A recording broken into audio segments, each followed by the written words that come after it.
Yeah, no, that's flattering to be mistaken for Hugh Jackman. I love Hugh. He's a much better person than I am, so I'll take that any day.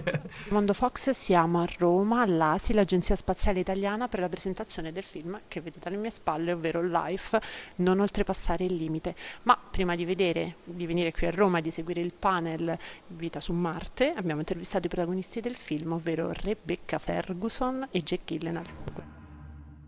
State registrando? Pronti? It's Ava from Italy for you. Hi, how are you? Nice to meet you. Nice to meet you too. So first of all, I want to say, when I was a kid, I wanted to be an astronaut. After this movie, might have considered the idea of not doing that. It was a good idea. Non abbiamo più contatti. Buonanotte, Aria. Impatto con l'atmosfera in 39 minuti. Non sopravvivremo al rientro. Quella cosa forse sì. One of the scenes that I prefer is the one that you share with Rebecca, without giving too much spoilers, the one where you look at the open space, like from the windows of the space station. And there I can feel like you are together, but there is like a loneliness in both of your characters. So I was shooting that scene, and have you ever felt that spirit of loneliness, like in your work as an actor? Like you're surrounded by people, but have you ever feel that feeling? Well, I feel like I tend to play many characters that are lonely, you know, and it's a theme that seems to sort of come back in my life. I think generally being alone and being lonely are two different things, you know. I think ultimately what we look for is to be able to love being alone and not be lonely when we are, you know. But that scene is very is sad in a lot of ways. I think what was beautiful for these characters, David and Miranda, is they didn't really know each other. I mean, David had been on this spaceship for so long, and Miranda was the newest recruit from the Center of Disease Control, basically up there to make sure that everything that was done was formed out of protocol. And I always saw her as quite lonely, and in my own head I played that kind of connection with someone when you see he talks about the emptiness and he likes being up there and he doesn't really want to come back to Earth. And I think there was a connection between them that I played off that she could relate to. Sempre più scienziati ritengono che il contatto non sia più un sogno lontano, ma che sarà un evento naturale nella storia dell'umanità. In your career, you've done a lot of different movies, and you also are stage actors on Broadway. You have a production society. How come you never start to direct?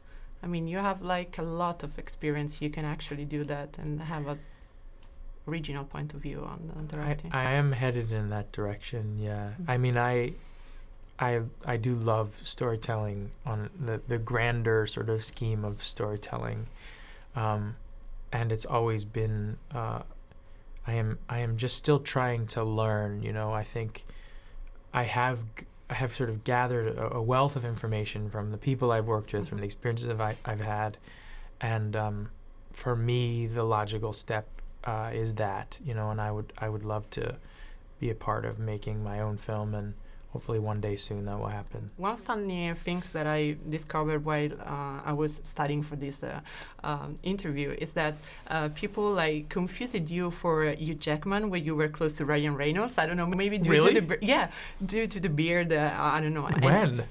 It was under a video on YouTube, oh, and really? you know, I think about that, and they say, you know, that Hugh Jackman right now is like stopping to do like Wolverine, and maybe you want to come back with Ryan Reynolds and work with him. Yes. And have you ever considered like to be a superhero? You've never done that. You were close to play Spider-Man, but you've never done that. Right? Yeah. I mean, you know. It doesn't really. It's funny. I think obviously those films are all pretty incredible, but it's not. I've never been an actor who has really a desire to do or play anything. I have this feeling that sort of things, you move to things and things move to you, and somehow for some reason, you know, that world has not.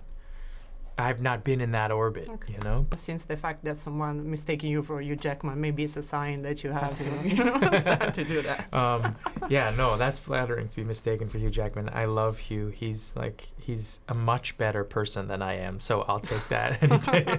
I read that first you were in talk for Alien, and Covenant, and I don't know if it's true or not, but this movie deals with aliens in really totally different ways. So what made you say yes to this project? What convinced you to accept the role? I read the script and I thought it was a terrifying script. Paul and Brett had done an incredible job with it, and I think I was nervous throwing myself into a new genre. At the same time, I love the idea of throwing myself into new challenging. You could even take away this extraterrestrial life form and the film would still have the elements of fear and loneliness and happiness and beauty and love.